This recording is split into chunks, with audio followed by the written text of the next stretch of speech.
Olá, eu sou Yura Gonzalez, fisioterapeuta, mestre e doutora em Ciências da Saúde, docente do curso de Medicina da Escola Baiana de Medicina e Saúde Pública, responsável por um serviço de reabilitação pulmonar na Clínica Core e responsável por um serviço de avaliação da funcionalidade em pacientes com disfunção respiratória. Além disso, sou líder de um grupo de pesquisa no diretório do CNPq, grupo esse sobre funcionalidade e incapacidade na disfunção respiratória pela Escola Baiana de Medicina e Saúde Pública. Então, no Temas em Destaque de hoje, nós abordaremos a temática reabilitação pulmonar e aqui estão os meus conflitos de interesse. Então, na aula de hoje, nós veremos o contexto histórico dos guidelines em relação à reabilitação pulmonar, qual o conceito da reabilitação pulmonar, como se estrutura, né, se operacionaliza e qual é a duração e periodicidade desse programa de reabilitação, como nós podemos avaliar e reavaliar os pacientes que foram inseridos na reabilitação pulmonar, quais os benefícios que podem ser alcançados com base nas evidências e quais são os desafios para a implementação da reabilitação pulmonar na nossa prática clínica. Então, para começar, é importante destacar que a reabilitação pulmonar não é uma intervenção nova, tá? Então, já faz bastante tempo que a reabilitação pulmonar é destacada como uma ferramenta essencial no cuidado dos pacientes com disfunção respiratória. Então, no mundo inteiro é estimulado que os pacientes sejam incorporados à reabilitação pulmonar. E aqui eu trago e destaco para vocês os dois primeiros guidelines de grandes sociedades que foram publicados, um em 1999 e outro de 1997, da Sociedade Torácica Americana e da Sociedade Respiratória Europeia. Então, esses guidelines publicados na década de 90 foram atualizados em 2006, então, com uma publicação conjunta das duas sociedades. Em 2013, novamente, as duas sociedades fizeram uma publicação conjunta de um guideline sobre reabilitação pulmonar, atualizando os guidelines anteriores, e nesse mesmo ano a Sociedade Torácica Britânica também fez sua publicação acerca da reabilitação pulmonar. Com o avanço científico na área, em 2021, as duas sociedades, a Torácica Americana e a Europeia Respiratória, publicaram seus guidelines separados sobre a reabilitação pulmonar, trazendo conceitos novos, né, trazendo elementos contemporâneos nesse processo de entendimento da reabilitação pulmonar dos pacientes, tá? Então, cabe destacar que os guidelines não estão centrados a BTS, RS e ATS. Nós temos outras sociedades que também atualizaram e publicaram seus guidelines, como a Sociedade Australiana e da Nova Zelândia e a Associação Americana de Reabilitação Pulmonar e Cardiovascular. Então, se é algo, né, se a reabilitação pulmonar vem sendo considerado tanto pelos clínicos quanto pelos cientistas, né, pelas grandes sociedades, como um elemento, uma ferramenta fundamental que deve ser incorporada no cuidado do paciente com disfunção respiratória, nós precisamos entender o que é essa reabilitação pulmonar. E de forma mais simplista, a gente pode considerar a reabilitação pulmonar como uma intervenção não farmacológica para as quais, né, ou para num contexto em que o paciente deveria ser encaminhado. Então, obviamente, a gente precisa considerar o perfil clínico e as evidências disponíveis, porque toda vez que falamos de disfunção respiratória, estamos lidando com diferentes patologias, tá? De forma mais científica, com base nos guidelines disponíveis, a reabilitação ela é considerada uma intervenção, ela é abrangente, que deve ser seguida de uma avaliação. Então, o primeiro passo é avaliar esse paciente e depois realizar a prescrição de terapias adaptadas àquele paciente. O foco maior é que eu tenha treinamento físico, educação e mudança de comportamento, tanto para melhorar a condição física e psicológica atual do paciente, quando pensando ao longo prazo em promover uma mudança de comportamento. Comportamento esse que vai visar melhorar a saúde dos indivíduos, né, desses pacientes com disfunção respiratória. Então, a RP, a reabilitação pulmonar, ela deve ser interpretada como uma intervenção cujo cuidado, o tratamento é centrado no paciente e a colaboração desse paciente ela é essencial para que os resultados eles sejam efetivos. Então, se a gente está falando de uma intervenção abrangente, né, ela é descrita assim pelos na verdade não pelos principais, por todos os guidelines, a gente precisa entender que o paciente que tem disfunção respiratória, ele apresenta sintomas pulmonares. Então, essa imagem ilustrativa que vocês estão vendo aqui, que é trazido no guideline da ATS do ano passado, de 2021, nos mostra que dispneia, tosse, produção de secreção são sintomas pulmonares comuns relacionados às disfunções respiratórias, aos pacientes que podem vir a ser incorporados nesse programa, nessa reabilitação pulmonar, tá? Então, a dispneia, ela é o sintoma respiratório mais frequente, então os mecanismos relacionados ao aparecimento dela são complexos, mas o que se acredita de maneira geral é que a dispneia ela surge como uma perda de harmonia entre o drive neural e a resposta do sistema respiratório, tá? Mas para além dos sintomas pulmonares relacionados à disfunção respiratória, a gente consegue observar aqui nessa imagem que outros sintomas, ou seja, sintomas extrapulmonares também estão presentes. Então, sintomas de ordem cognitiva, sintomas de ordem psicológica, né? Então temos aqui ansiedade, depressão, todos esses sintomas em conjunto, vocês conseguem ver aqui em volta, né, nessa linha, nessa imagem cinza, geram repercussões na qualidade de vida do paciente. Geram impedimentos ou geram impactos funcionais, diminuição da qualidade de vida e redução da capacidade ou da tolerância para o exercício. Essa intolerância para o exercício que o paciente apresenta, ela está bastante associada à queixa de fadiga e aliada à queixa de dispneia. Então, normalmente, as causas dessa intolerância ao esforço, né, a intolerância ao exercício que os pacientes podem apresentar, elas são resultados de aspectos de mudanças na ventilação, nas trocas gasosas e também de um impacto muscular importante que esses pacientes apresentam, certo? Então, já que a gente falou de impacto muscular, então é inegável, porque ao longo dos anos a produção de estudos científicos nessa linha, elas conseguem destacar para a gente que os pacientes que têm disfunção respiratória têm uma modificação estrutural e funcional da musculatura periférica, dessa musculatura esquelética. Então a gente consegue perceber que a redução de força muscular ela é a ponta do iceberg. Então o paciente ele tem mudanças na estrutura da fibra, na composição, né, muscular, inclusive, com mudanças no tipo de fibra, como eu falei, e atrofia, alterações mitocondriais e aumento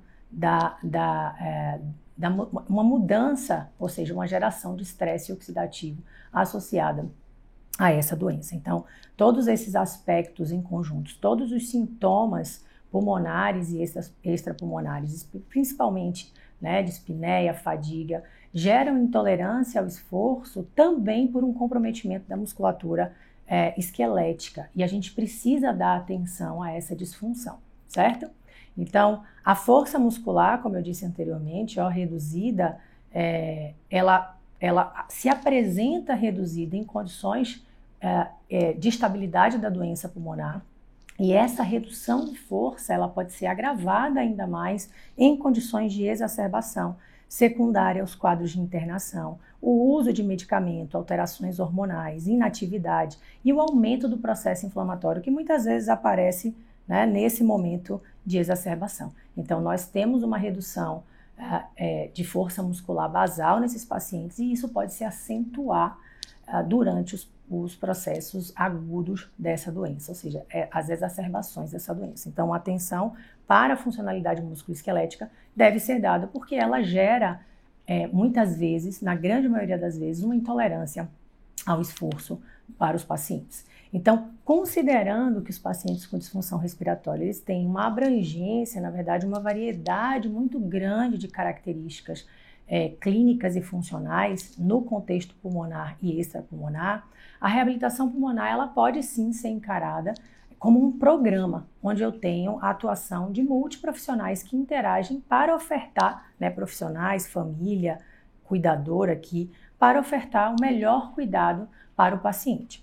No entanto, a gente também precisa aqui destacar, salientar para vocês que quando nós vamos acessar as informações sobre os centros que disponibilizam reabilitação pulmonar, uma variedade na estruturação desse programa de reabilitação pode ser observado, certo? Então, tanto a nível dos artigos quanto a nível de prática clínica. Então, há variação muito grande. Muitos centros, eles oferecem a reabilitação pulmonar centrado exclusivamente na prescrição de exercício. Então, tendo aí como figuras, né, como elementos ou como componentes profissionais o médico e o fisioterapeuta, tá?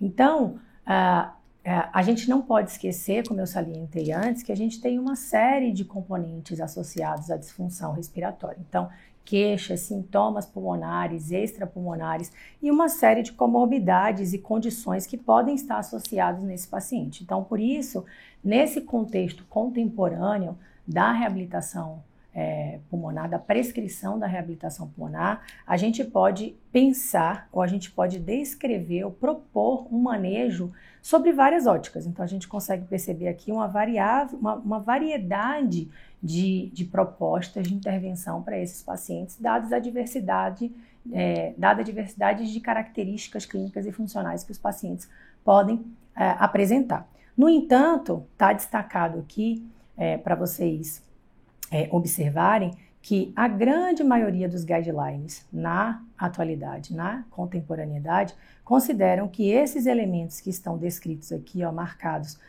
com a linhazinha vermelha, eles seriam os elementos essenciais. Então, nós temos aqui um componente que envolve a nutrição, né, o acompanhamento dietético, a cessação do fumo, aspectos relacionados à educação e a prescrição de exercício físico, certo?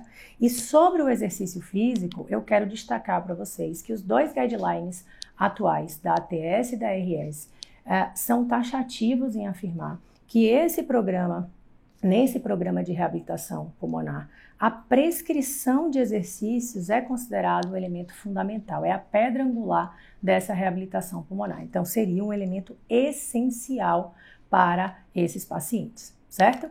E assim sendo, o guideline da ATS traz uma figura esquemática muito interessante, né, como um quebra-cabeça aqui, mostrando para a gente os pontos que são importantes nessa reabilitação pulmonar, que incluem a avaliação do paciente, né, quais são os componentes importantes que devem estar presentes na reabilitação pulmonar, como é que a gente vai fazer a entrega, né, vamos fazer a intervenção, conduzir a intervenção do paciente, como é que nós vamos garantir a qualidade daquele cuidado. E aí são 13 elementos, né, que são considerados componentes essenciais da reabilitação pulmonar.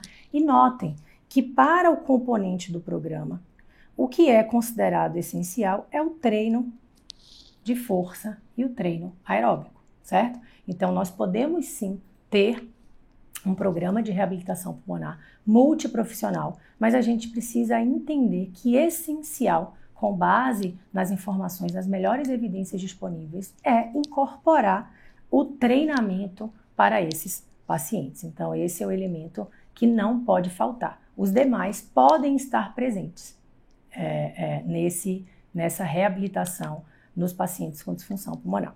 E na ótica da prescrição de exercícios, né, na incorporação do treino aeróbico e do treinamento de força e resistência, sobre o treino aeróbico eu quero destacar que não necessariamente o paciente vai realizar um treino contínuo. É possível realizar um treino intervalado, certo? Então, principalmente em fases iniciais dessa reabilitação pulmonar, em que o paciente chega ao serviço com uma intolerância ao esforço, né, uma intolerância ao exercício muito grande. Então, exige um momento de adaptação e pacientes podem iniciar com um treino intervalado e mudar ao longo desse processo, desse tempo de reabilitação para um treino contínuo, tá? E o treino de força e de resistência é baseado na prescrição de carga, uma avaliação direcionada com base em uma repetição máxima. Então, nós temos diversas formas de prescrever carga de forma adequada para esses pacientes, tá?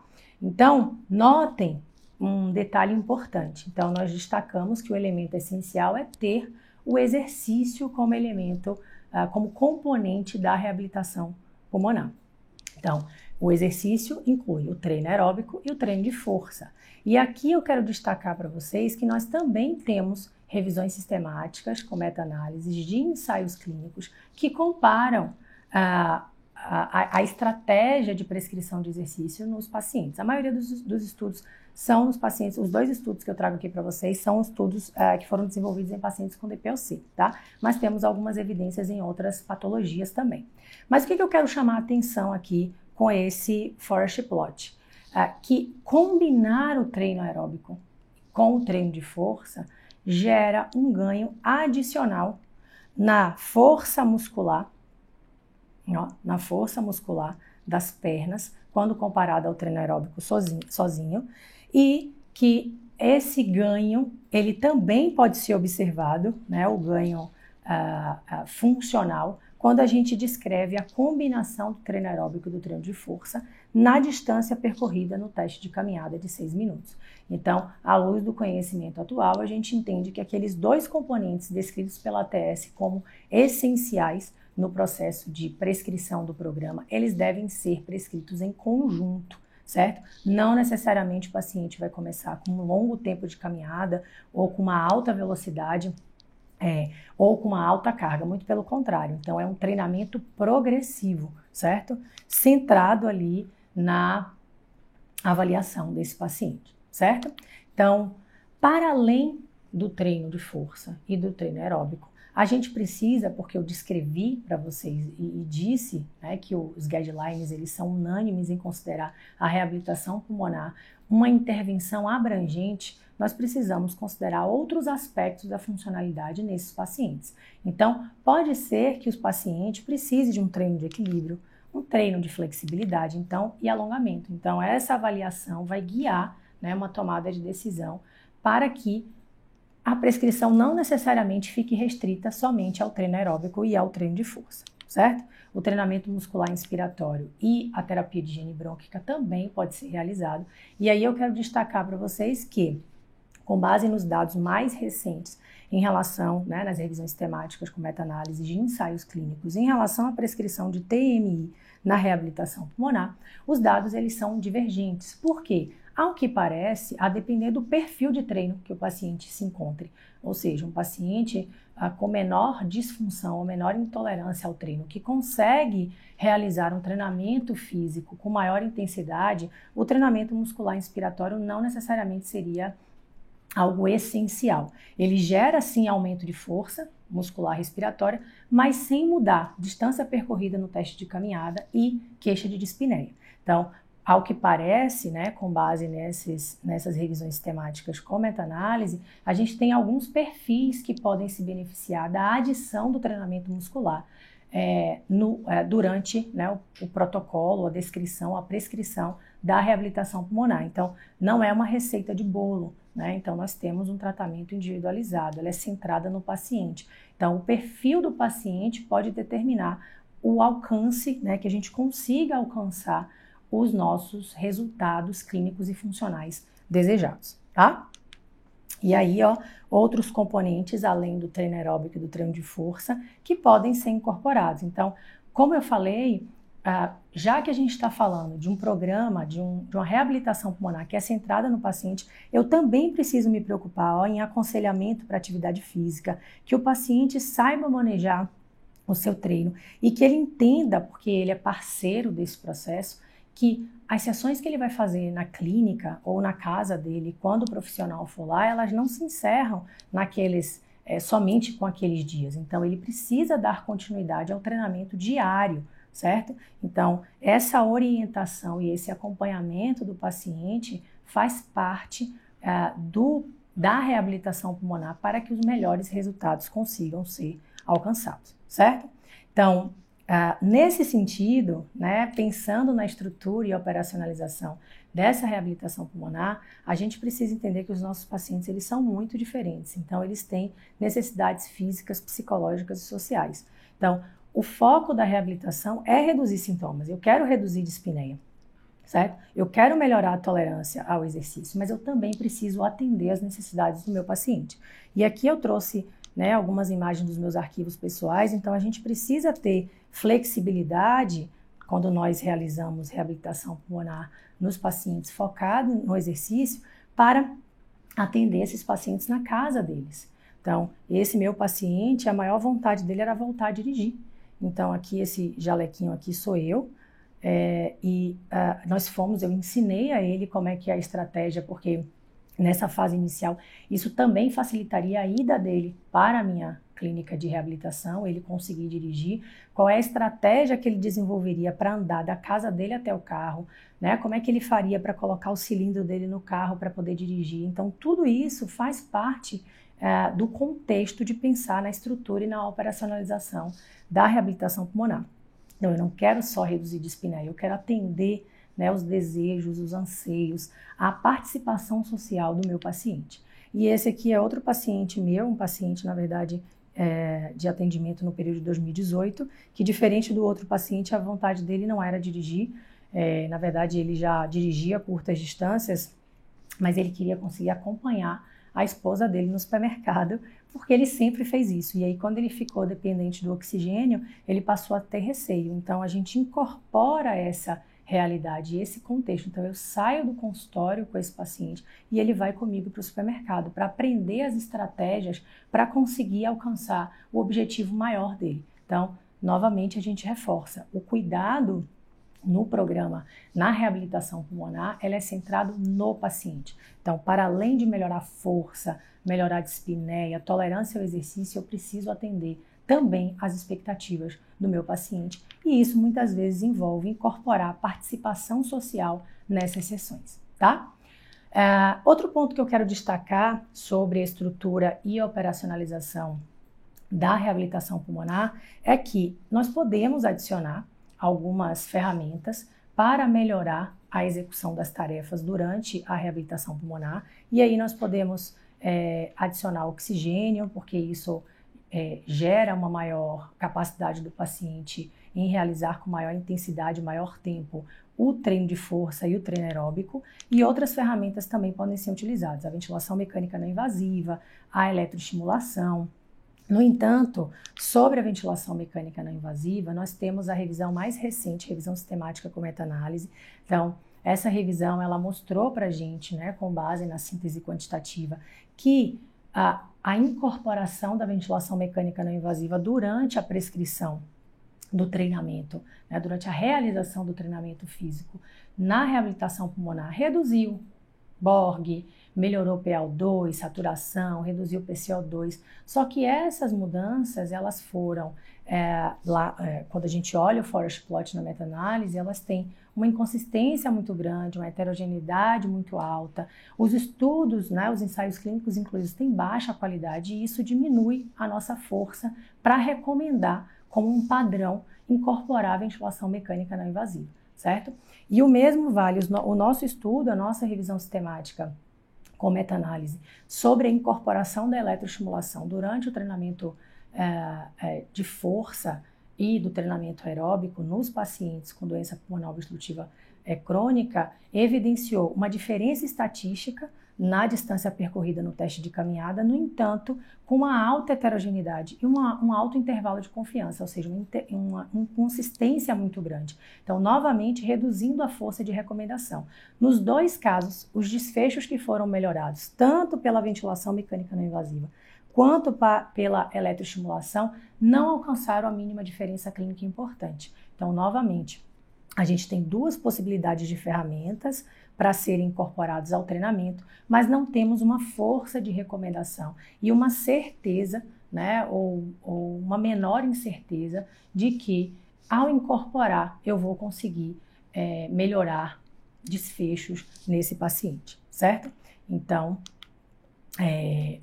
isso é importante destacar porque, novamente, não há uma receita de bolo. A gente vai precisar fazer o acompanhamento, a gente vai precisar fazer a avaliação. Então, às vezes, o diferencial para tomar a decisão se vai ser incorporado a ventilação mecânica não invasiva ou a eletroestimulação é o perfil do paciente. Então, a gente temos alguns ensaios clínicos controlados, aleatorizados, que mostram, que evidenciam para a gente que quando o paciente ele é menos ativo fisicamente, ele talvez possa se beneficiar da eletroestimulação. Quando o paciente já é mais ou menos intolerante ao esforço, talvez o exercício em si já seja suficiente para promover as melhoras, né, a otimização dos desfechos, ok?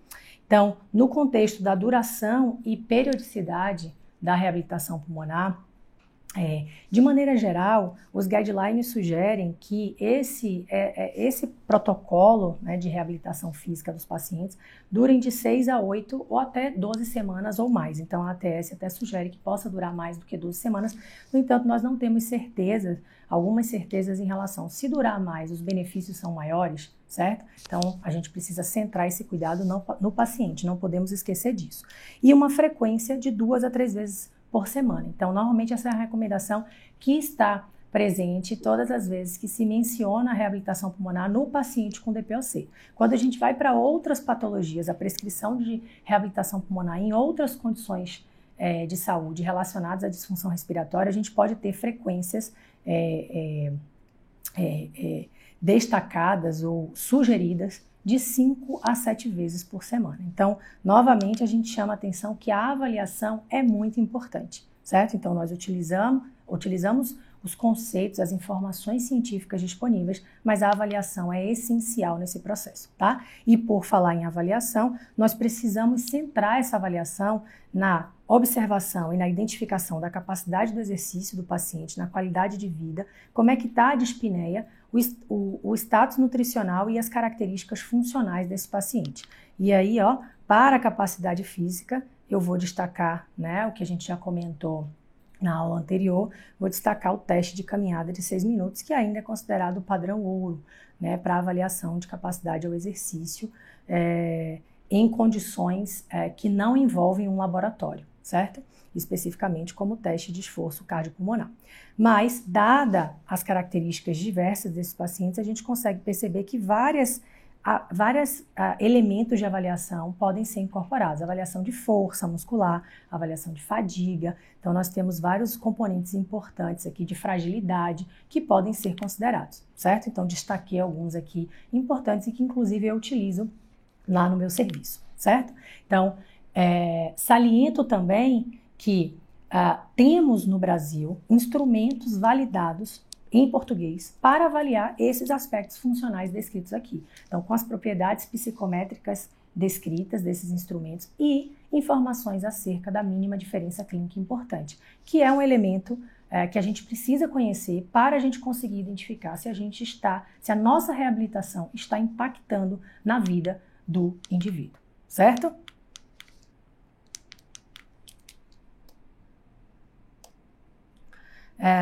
E falando em impacto, nós temos benefícios muito genéricos que são descritos pela Sociedade Torácica Americana, como vocês podem ver, redução de hospitalização, ou seja, desfechos, melhora, benefícios relacionados à condição a condições primárias importantes, mas também ganhos relacionados à qualidade de vida, à melhora de função emocional, aqui, melhora de força muscular, de endurance, de força muscular, certo? Então, os benefícios já estão apresentados, já são descritos por diversos ensaios clínicos, controlados, aleatorizados, e de forma mais específica, a gente pode trazer esses benefícios para algumas condições de saúde. Então, para a DPOC é inegável, né, que a reabilitação pulmonar precisa fazer parte desse cuidado. Então, a última revisão sistemática com meta-análise de ensaios clínicos incluiu 65 ensaios clínicos controlados aleatorizados, que apoiaram fortemente a inclusão da RP para esses pacientes, melhorando vários desfechos importantes e salientando que não precisamos mais de ensaios clínicos para mostrar a importância da reabilitação pulmonar nos pacientes com DPOC, certo? Mas a reabilitação pulmonar que nasceu, né, os estudos nasceram acerca de eficácia do programa de reabilitação na doença pulmonar, elas não se restringem a doenças pulmonares. Então, temos também revisões sistemáticas com meta-análise da Cochrane, também publicada em 2021, incluindo um número muito menor de estudos, mas demonstrando que a inclusão da reabilitação pulmonar no paciente que tem fibrose pulmonar ou doença intersticial, aqui todos os participantes com doença intersticial ou especificamente com fibrose pulmonar idiopática, resulta em aumento na distância percorrida no teste de caminhada de 6 minutos, né, estimativa pontual do efeito aqui em metros, certo? E também temos mudanças relacionadas à qualidade de vida, então redução na pontuação de alguns instrumentos de qualidade de vida para os pacientes com fibrose pulmonar. E o mesmo a gente consegue perceber quando essa revisão sistemática, publicada em 2021, reuniu 9 ensaios clínicos controlados aleatorizados, meta-analisou os dados dos estudos individuais e conseguiu observar efeitos na qualidade de vida e efeitos na tolerância ao exercício. E aí cabe destacar que existe uma inconsistência, a gente consegue perceber um intervalo de confiança muito grande no pior e no melhor cenário. Então isso pode ser resultado, primeiro, do número reduzido de estudos e da variabilidade dos pacientes incluídos nos ensaios clínicos individuais, mostrando novamente que talvez para esses pacientes a gente precise de uma avaliação criteriosa, que é exatamente o que essa figura chama atenção, né? Para as outras condições de saúde, nós precisamos saber selecionar os pacientes, né? À luz do conhecimento atual. Então, diferente de quando a gente fala de reabilitação pulmonar no paciente com DPOC, em que se está bem consolidados os benefícios, para as outras doenças, nós precisamos, à luz do conhecimento atual, selecionar bem os pacientes que possam vir a se beneficiar dessa reabilitação, ou seja, desse programa centrado na prescrição de exercício, certo? E por fim, eu quero destacar que os benefícios da reabilitação, para além da otimização, da apresentação de novas evidências, nós também precisamos ir no mesmo passo em melhorar o encaminhamento dos pacientes e a aceitação desses pacientes, certo? Então, prescrever reabilitação pulmonar é muito diferente do que prescrever uma pílula, certo? Então, e é muito mais complexo para o paciente do que simplesmente tomar, certo? Então, um grande desafio é fazer o paciente iniciar e dar continuidade. Então, daí a importância de pensar nessa reabilitação pulmonar no contexto contemporâneo em algo mais flexível, que não esteja só focado naquele centro de reabilitação, né, que aconteça na casa e atenda os anseios individuais dos pacientes.